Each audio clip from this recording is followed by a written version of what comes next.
Da nacionalidade. Artigo 12. São brasileiros, natos: a. Os nascidos na República Federativa do Brasil, ainda que de pais estrangeiros, desde que estes não estejam a serviço de seu país. Essa é a regra do ius solis. Nasceu aqui no Brasil, não importa se os pais são estrangeiros, desde que estes não estejam a serviço de seu país. A pessoa será brasileiro nato. B.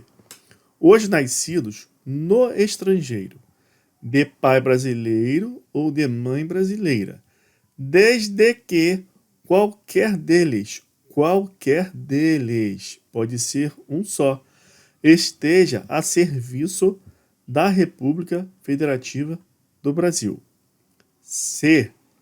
Os nascidos no estrangeiro, de pai brasileiro ou de mãe brasileira, desde que sejam registrados em repartição pública competente ou uma regra alternativa, ou venham a residir no Brasil, na República Federativa do Brasil, e optem a qualquer tempo, depois de atingida a maioridade, pela nacionalidade brasileira.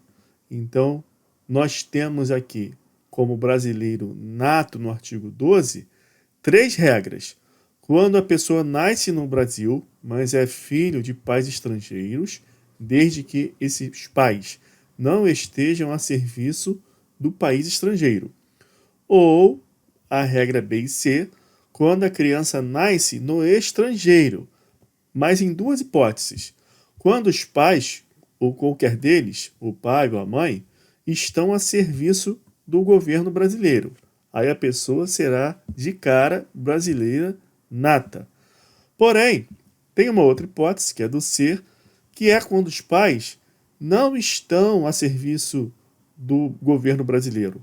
Os pais simplesmente estão no exterior. Mas também aqui é alternativo: pai brasileiro ou mãe brasileira.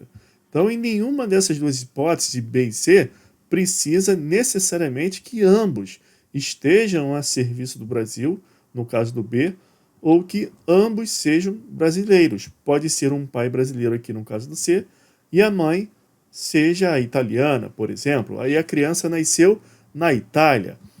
Ocorre que, nessa hipótese do C, se a criança for registrada na repartição pública competente, lá na Itália, será brasileira. Ou, caso ela venha residir no Brasil, em qualquer tempo, e depois de atingida a maioridade, ela faça essa escolha, ela faça uma opção. Então, aqui no inciso 1, nós temos 2 tipos de regras. Um que prestigia o local de nascimento e o outro que prestigia o genitor, o ascendente, a genitora. Quando eu leio a regra que fala sobre nascimento de pai ou mãe brasileira, eu estou me referindo à regra do ius sanguinis, direito de sangue. Quando eu me refiro aqui ao A, que é a regra no que toca ao nascimento no Brasil, aí a regra aplicável é do ius solis, direito da terra. Então vamos agora para o inciso 2. São brasileiros naturalizados: a. Os que, na forma da lei, adquiram a nacionalidade brasileira, exigidas aos originários de países de língua portuguesa, apenas residência por 1 ano, ininterrupto, e idoneidade moral.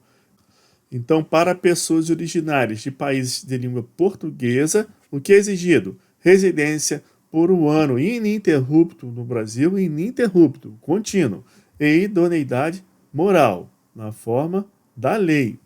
B. Os estrangeiros de qualquer nacionalidade, residentes no Brasil, na República Federativa do Brasil, há mais de 15 anos, ininterruptos, e sem condenação penal, desde que requeiram a nacionalidade brasileira.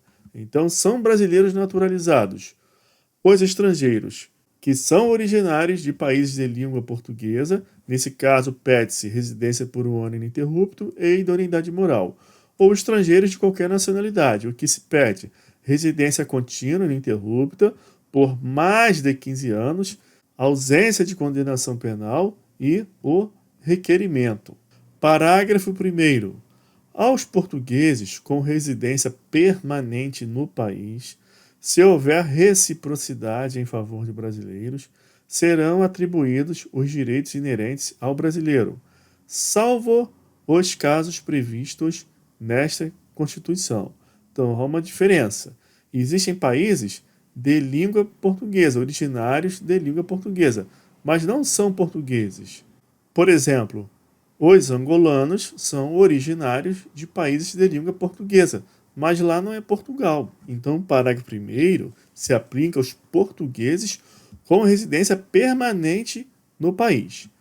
Aí irá se aplicar a regra da reciprocidade. Se os brasileiros em Portugal são tratados de igual maneira, aqui também os portugueses serão tratados de igual forma. Então, se houver reciprocidade para os portugueses com residência permanente aqui no Brasil, o que será atribuído? Direitos inerentes ao brasileiro, salvo os casos previstos nesta Constituição. Por exemplo, existem cargos que são privativos de brasileiros natos, tal como o cargo de presidente da República, vice-presidente da República, de ministro do STF. Nesse caso, esse direito não será aplicado em reciprocidade aos portugueses com residência permanente no país, porque há uma ressalva aqui, salvo os casos previstos nesta Constituição. Parágrafo 2º. A lei não poderá estabelecer distinção entre brasileiros natos e naturalizados, salvo nos casos previstos nesta Constituição, tal como os casos do parágrafo 3º. São privativos de brasileiro nato, e isso aqui cai muito em prova, os cargos de presidente e vice-presidente da República, de presidente da Câmara dos Deputados, de presidente do Senado Federal, de ministro do Supremo Tribunal Federal, da carreira diplomática, oficial das Forças Armadas e ministro de Estado da Defesa. Então fique atento a alguns detalhes. No caso de presidência, é só presidência da República, da Câmara dos Deputados e do Senado Federal.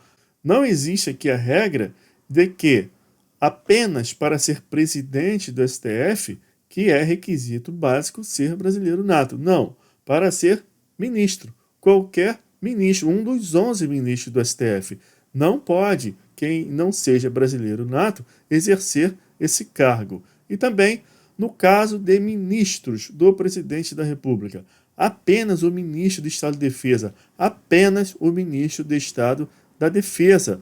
Aqui não está escrito ministros de Estado, está escrito ministro de Estado da Defesa, ministro da Defesa, apenas esse ministro que precisa ser brasileiro nato. Parágrafo 4º. Será declarada a perda da nacionalidade do brasileiro que tiver cancelada sua naturalização por sentença judicial em virtude de fraude relacionada ao processo de naturalização ou de atentado contra a ordem constitucional e o Estado democrático. Regra nova, Emenda Constitucional 131 de 2023. Então, o cancelamento da naturalização é um caso de perda da nacionalidade de brasileiro. Nacionalidade adquirida pela naturalização. E como se dá essa perda? Por sentença judicial, em virtude de que? Fraude relacionada ao processo de naturalização, ou, outro caso, outra hipótese, ou hipótese de atentado contra a ordem constitucional e o Estado democrático. Outra hipótese de perda da nacionalidade do brasileiro. 2. Que fizer pedido expresso de perda da nacionalidade brasileira perante a autoridade brasileira competente, ressalvadas situações que acarretem apátridia. A pessoa fica sem pátria, sem nacionalidade. Então, veja aqui, temos duas hipóteses de perda da nacionalidade. Uma hipótese é forçada, é contra a vontade da pessoa, é por cancelamento da naturalização por sentença judicial em 2 casos, fraude ou atentado contra a ordem constitucional. E a outra é por pedido, a pessoa pede para perder a nacionalidade. Mas esse direito, essa liberdade de pedir isso, não é absoluta, pois há uma ressalva, que é a ressalva de situações que acarretem apatridie, a pessoa ficar sem nenhuma nacionalidade. Parágrafo 5º. A renúncia da nacionalidade, nos termos do inciso 2 do parágrafo 4º, esse aqui que nós lemos, não impede o interessado de readquirir sua nacionalidade brasileira originária, nos termos da lei. Então há uma dúvida muito comum. Por exemplo, existem países que não admitem a dupla nacionalidade. Então, para a pessoa adquirir a nacionalidade daquele país que ela quer estar, ela precisa pedir aqui a perda da nacionalidade brasileira, como é o caso da Arábia Saudita, da China, Coreia do Norte, de Cuba, por exemplo. Então, nesses casos, aplica-se aqui o parágrafo 5º. Se a pessoa não quiser mais a nacionalidade, ela faz o pedido expresso aqui, conforme o inciso 2, só que isso não impede o interessado de readquirir sua nacionalidade brasileira originária, nos termos da lei. Aqui tem uma norma de aplicabilidade limitada, nos termos da lei. Artigo 13. A língua portuguesa é o idioma oficial da República Federativa do Brasil. Parágrafo 1º. São símbolos da República Federativa do Brasil a bandeira, o hino, as armas e o selo nacionais. Isso aqui já caiu em prova e pegou muita gente desprevenida, porque ninguém se preocupou em decorar este parágrafo. Então vamos repetir. São símbolos da República Federativa do Brasil a bandeira, o hino, as armas e o selo nacionais. Parágrafo 2º. Os estados, Distrito Federal e os municípios poderão ter símbolos próprios. Estados, Distrito Federal e municípios poderão ter símbolos próprios. Você não está lendo aqui territórios, então cuidado na sua prova. Se cair territórios, está errado.